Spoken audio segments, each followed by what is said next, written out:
wabarakatuh. Perkenalkan, saya Rahmatul Lia dari kelas R3G, mahasiswa Universitas Indonesia PGRI. Dalam video ini akan menjelaskan dari rangkuman materi yang saya buat dalam mata kuliah belajar dan pembelajaran. Adapun materi yang akan saya sampaikan yaitu pertama, model-model pembelajaran, kedua, pembelajaran dan pengembangan kurikulum, ketiga, pengelolaan kelas, dan terakhir, evaluasi belajar dan pembelajaran. Baik, langsung saja video materinya. Untuk materi pertama yang saya sampaikan yaitu model-model pembelajaran. Adapun sebagai berikut yang di dalamnya. Pertama, model pembelajaran kooperatif. Model pembelajaran ini hasil pengembangan memiliki kelebihan dibandingkan dengan model pembelajaran biasa atau ekspositori dalam dua aspek yang menjadi sasaran pembelajaran, yaitu penguasaan, keterampilan sosial, dan pengetahuan. Adapun prinsip-prinsip pembelajaran kooperatif, pertama saling ketergantungan positif, yaitu siswa saling berkaitan dengan siswa lain dalam kelompoknya untuk mencapai suatu tujuan. Yang kedua, akuntabilitas individual, yaitu siswa belajar bersama, tetapi setiap individu dituntut untuk mempertanggungjawabkan hasil belajarnya.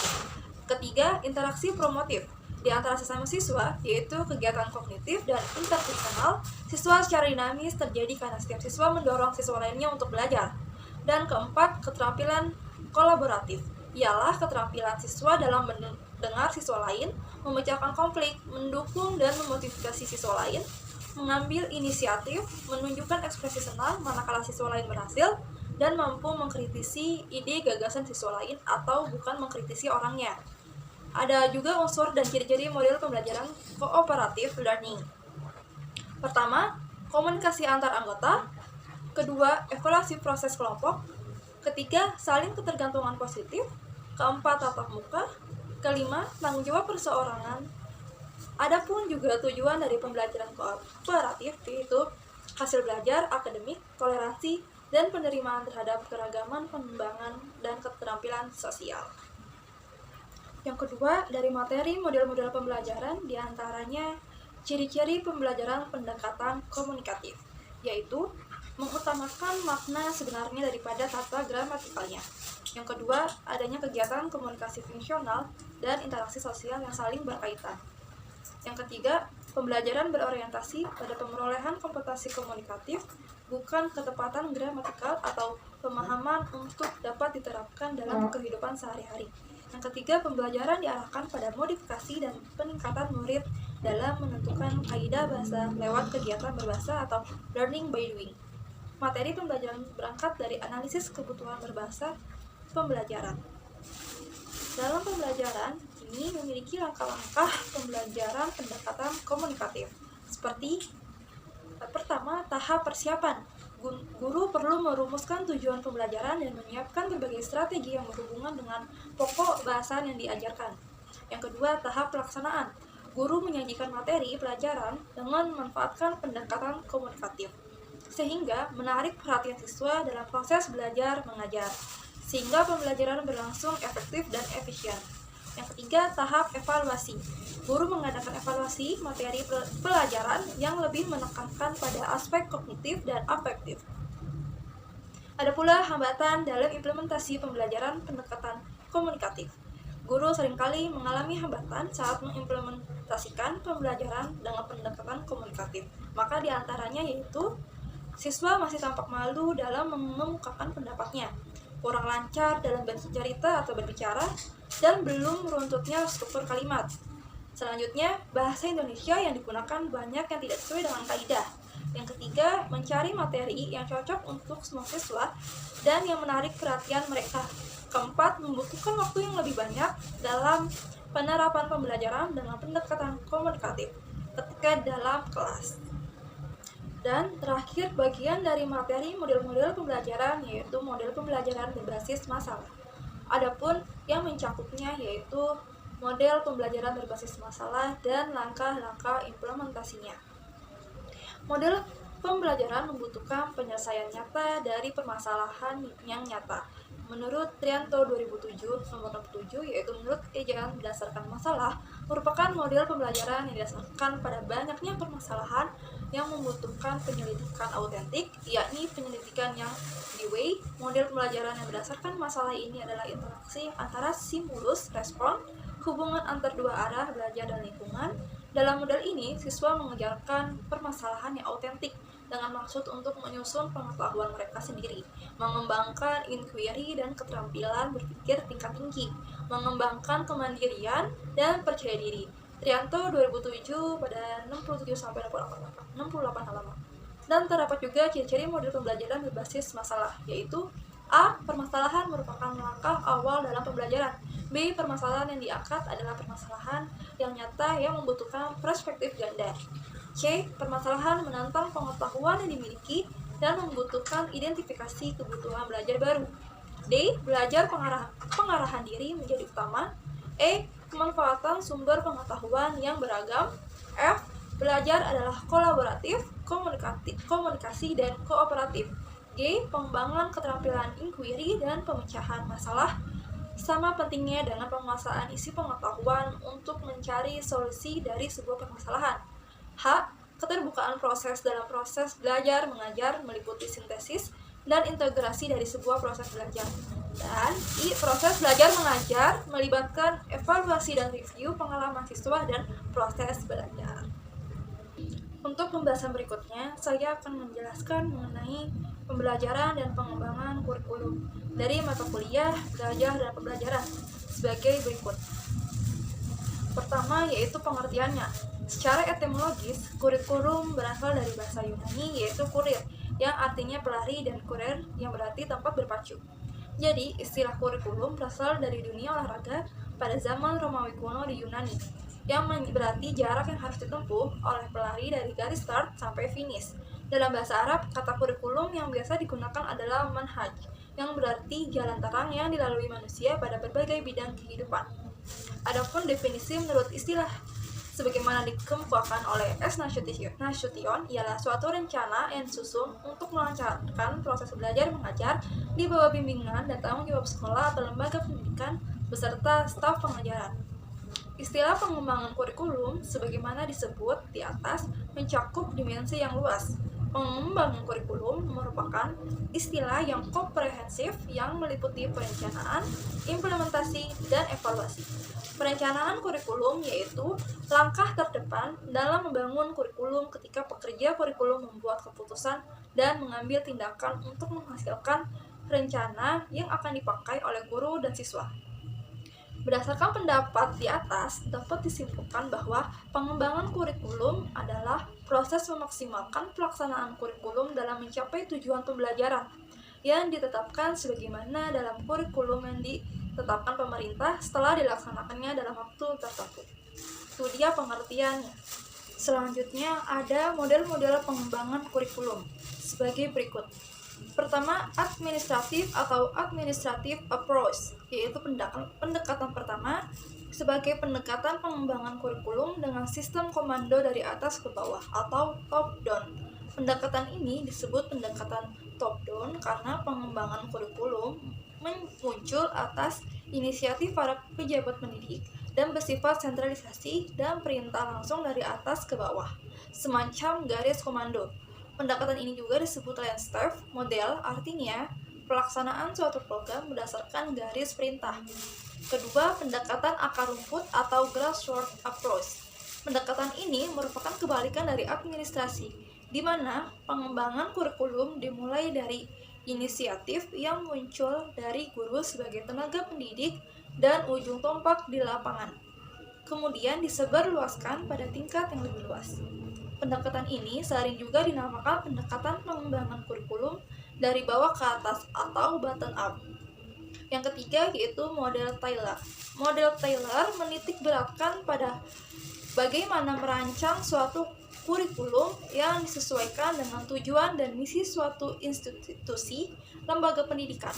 Menurut Taylor, ada 4 hal yang dianggap fundamental untuk mengembangkan suatu kurikulum, yaitu pertama berhubungan dengan rumusan, tujuan pendidikan yang ingin dicapai.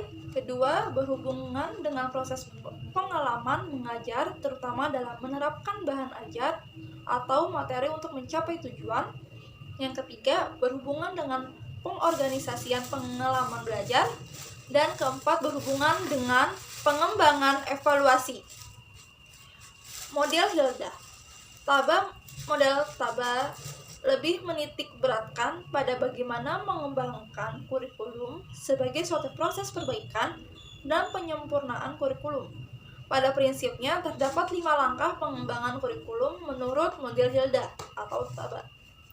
5. Model Oliva. Model kurikulum yang dirancang menggambarkan konsep yang sistematik dan bersifat komprehensif. Artinya, rancangan yang menjelaskan secara utuh dan menyeluruh yang terbentuk dalam sebuah sistem. Oliva mengemukakan 12 langkah-langkah rancangan kurikulum. Dan keenam, model Bioscape. Bioscape mengemukakan 5 langkah dalam proses pengembangan kurikulum seperti berikut. A. Menetapkan wilayah atau area yang akan melakukan perubahan. Suatu kurikulum wilayah itu bisa terjadi hanya pada satu sekolah, satu kecamatan, kabupaten, atau mungkin tingkat provinsi dan tingkat nasional. B. Menetapkan pihak-pihak yang akan terlibat dalam proses pengembangan kurikulum. Pihak-pihak yang harus dilibatkan itu terdiri dari para ahli atau spesialis kurikulum, para ahli pendidikan yang termasuk di dalamnya para guru yang dianggap berpengalaman, para profesional lain dalam bidang pendidikan. C. Menetapkan prosedur yang akan ditempuh meliputi perumusan tujuan umum dan tujuan khusus, memilih isi dan pengalaman belajar, serta menetapkan evaluasi. D. Implementasi kurikulum. Pada tahap ini perlu dipersiapkan secara matang berbagai hal yang dapat berpengaruh baik langsung maupun tidak langsung terhadap efektivitas penggunaan kurikulum, seperti pemahaman guru tentang kurikulum itu, sarana atau fasilitas yang tersedia, dan manajemen sekolah. Ketujuh, model berbasis kompetensi. Model kurikulum berbasis kompetensi ini sebenarnya sudah berkembang sejak lama dan merupakan pengaruh dari munculnya pendidikan berdasarkan kompetensi yang menekankan pada pengembangan kemampuan untuk melakukan tugas-tugas tertentu sesuai dengan standar performance yang telah ditetapkan. Dan terakhir, model berbasis masyarakat. Pendidikan pada dasarnya merupakan upaya mengembangkan manusia yang memiliki karakteristik dan sifat-sifat yang diperlukan baik oleh dirinya sebagai pribadi maupun oleh masyarakatnya. Dan terakhir, pembahasan mengenai pembelajaran dan pengembangan kurikulum, yaitu terdapat prinsip-prinsip pengembangan kurikulum. Yang pertama, prinsip umum. Ada prinsip relevansi, prinsip fleksibilitas, prinsip kontinuitas, prinsip efisiensi, dan prinsip efektivitas.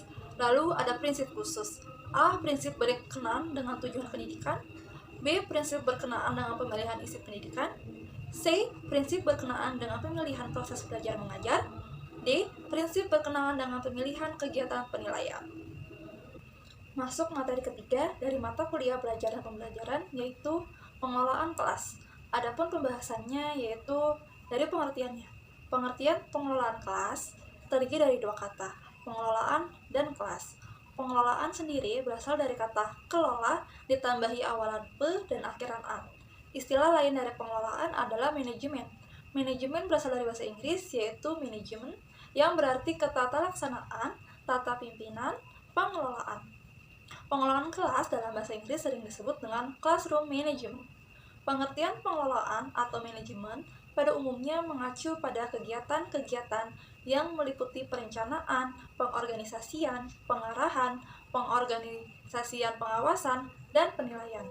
Sedangkan kelas mengandung pengertian sekelompok peserta didik yang melakukan kegiatan belajar bersama dan mendapatkan pembelajaran.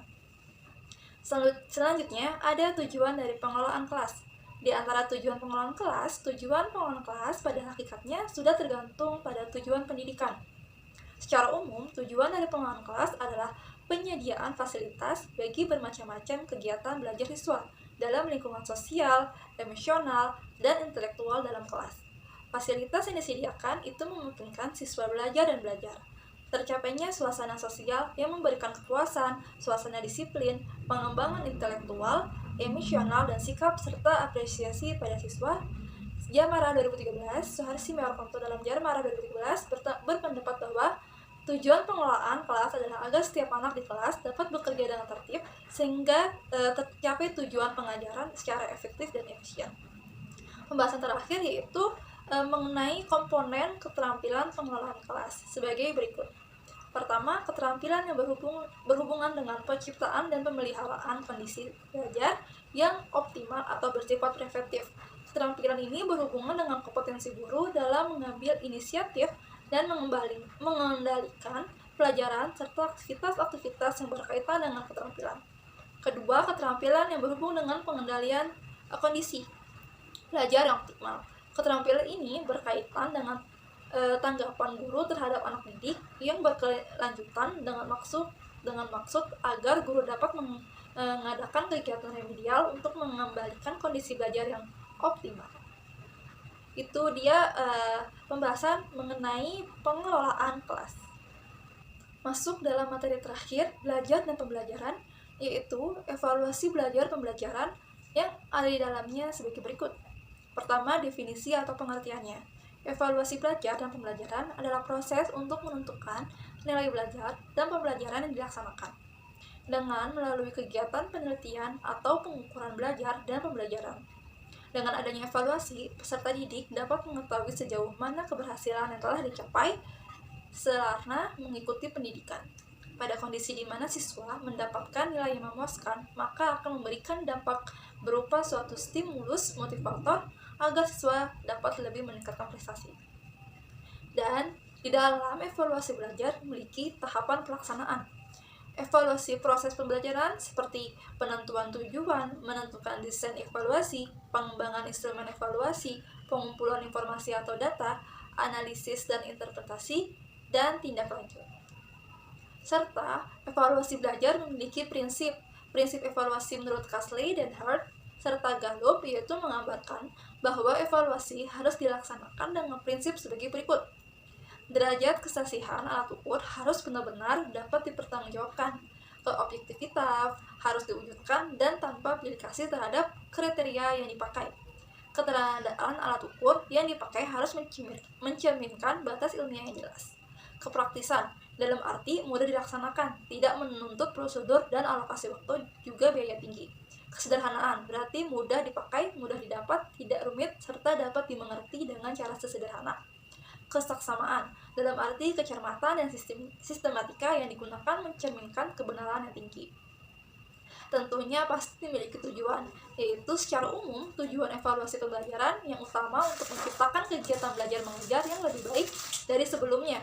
Namun, lebih daripada itu, berikut beberapa tujuan evaluasi pembelajaran. Meningkatkan motivasi belajar siswa. Siswa bisa mencapai tujuan belajar dengan optimal sesuai yang diharapkan. Mendorong kreativitas guru untuk menciptakan model pembelajaran yang lebih kreatif dan inovatif. Membuat kegiatan belajar di sekolah berjalan lancar. Menumbuhkan rasa ingin terus belajar bagi siswa maupun guru.